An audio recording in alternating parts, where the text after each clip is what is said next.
Imagine the greatest library ever built, a building that held the collected knowledge of the entire ancient world.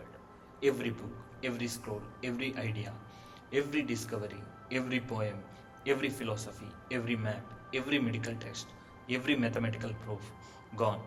All of it gone. The Library of Alexandria was not just a building, it was the brain of the ancient world, and one day it disappeared. But here is the thing that most people get wrong: it did not disappear in one day, it did not burn in one great fire. The real story is stranger, more complicated, and far more heartbreaking than the simple story most people tell. So, what was the Library of Alexandria? Who built it? What did it contain? And how did the greatest collection of human knowledge in history simply vanish from the face of the earth? Well, let's find out. Before we can understand the library, we need to understand the city. Alexandria was built by Alexander the Great in 331 BCE on the coast of Egypt, where the Nile meets the Mediterranean Sea. Alexander chose the location himself, pointing at the ground and saying, "Build it here." Then he left. He never saw the finished city. He died in Babylon 8 years later at the age of 32 without ever returning. But the city he pointed into existence became one of the greatest cities in the ancient world. After Alexander died, his empire was divided among his generals. Egypt went to a general named Ptolemy, and Ptolemy had an idea. He wanted Alexandria to be not just a great city, he wanted it to be the center of all human knowledge, a place where the greatest minds in the world would come to think and discover and write. He wanted to collect every book ever written in every language and bring it to Alexandria. This was not a small ambition. This was most ambitious intellectual project in human history. Ptolemy's son, Ptolemy II, actually built the library around 280 BCE. It was part of a larger complex called the Museum, which is where we get the word museum. The museum was essentially a university. It had lecture halls, it had gardens, it had laboratories, and it had observatory for studying the stars. And at its heart, the library. The library was not a quiet place where people came to borrow books and sit in silence. It was a living, breathing place of argument and discovery. Scholars from across the known world came to Alexandria to work. Euclid developed geometry here. Archimedes studied here.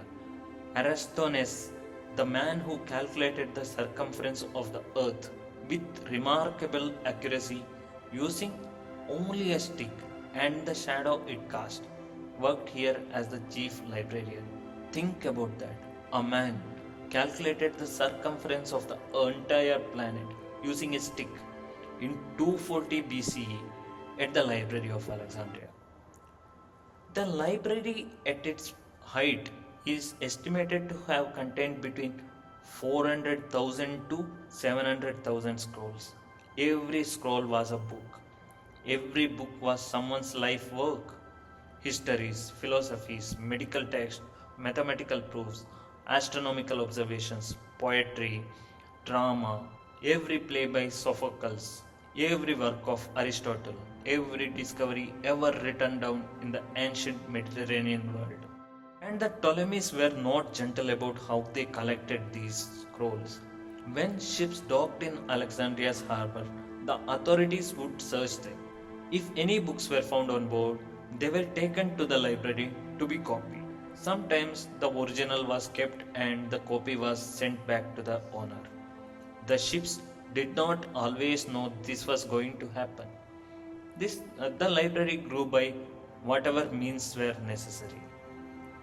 To understand what was lost in Alexandria, we need to understand how much of the ancient world's knowledge has simply not survived to our time. We know that Sophocles wrote 123 plays. We have 7. We know that Aristotle wrote somewhere between 150 to 200 works. We have 31. We know that there were hundreds of historians, scientists, mathematicians, and philosophers in the ancient world whose name we know but whose works are completely gone. Not damaged, not partially surviving, gone, as if they never existed. How much of this was at Alexandria? Nobody knows exactly, but scholars believe that a significant portion of what was lost from the ancient world passed through Alexandria, was stored there, copied there, studied there, and then disappeared when the library disappeared. We may have lost cures for diseases. We may have lost astronomical discoveries that would not be rediscovered for the another 1,000 years. We may have lost mathematical proofs, engineering knowledge, medical understanding. The scope of what was lost is something we cannot fully measure because we do not know what we do not know. This is most haunting thing about the Library of Alexandria. We cannot even grieve properly for what was lost because we do not know what it was. And now we come to the most important and most misunderstood part of the story. The library did not burn in one great fire. It died slowly, in stages, over centuries, and multiple people were responsible. In 48 BCE, Julius Caesar arrived in Alexandria with his army. He was pursuing his rival Pompey.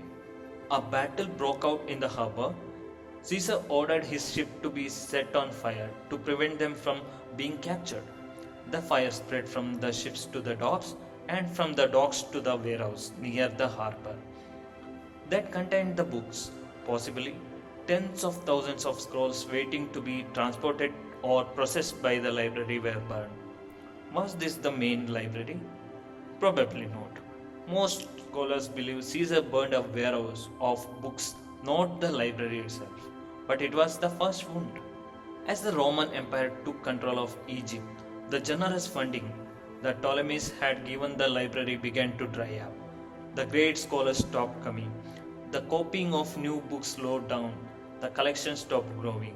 A library that stops growing begins dying.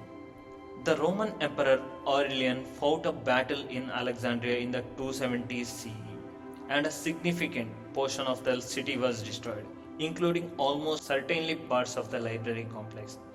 The Museum, the great university, appears to have been badly damaged or destroyed at this time.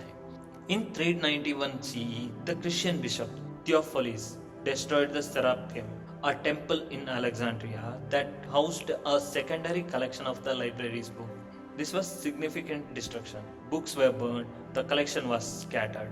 When Arab forces conquered Alexandria in 641 CE, there is a famous story that the Caliph Omar was asked what to do with the library. He reportedly said, "If the books agree with the Quran, they are unnecessary. If they disagree, they are dangerous. Burn them all." The story claims the books were used to heat the city's bathhouses for 6 months. Most modern historians doubt this story. By 641 CE, there may have been very little left to burn. The library had been declining for centuries, but the Arab conquest may have been the final end of whatever small remnant survived. The truth about the Library of Alexandria is this: it was not destroyed by one villain, it was not lost in one fire, it was killed by a combination of neglect, underfunding, war, religious conflict, and time. It died the way most great things die, not all at once but gradually, then suddenly, then completely. The real tragedy is not the fire. Fires can be survived, books can be recopied, knowledge can be rebuilt. The real tragedy is the centuries of neglect, the gradual withdrawal of funding and care, the slow drift of scholars away from Alexandria to other centers of learning, the failure of successive rulers to protect what their predecessors had built. The greatest library in the world was not destroyed in one dramatic moment. It was abandoned slowly by people who had other priorities until one day someone looked for it and it was not there anymore. The Library of Alexandria is gone, but the idea of it is still with us. The idea that human knowledge is worth collecting, worth protecting, worth sharing, worth building a whole city around. Today, we have something the Ptolemies could never have imagined: the internet. Billions of documents, billions of books, billions of pieces of human knowledge accessible to anyone with a screen and a connection. The lesson of Alexandria is not that libraries burn. The lesson is that knowledge requires active protection. It does not preserve itself. It requires people who decide every single day that it is worth keeping. So, these are the basics of the Library of Alexandria, one of the greatest things ever built by human being. Lost, not in the fire, but in one long, slow failure of attention. It isn't even close to covering everything, but I hope it gave you a window into one of the most important and most heartbreaking stories in human history. You can find all the sources in the description. If you like this video, please subscribe. Thanks a lot for watching.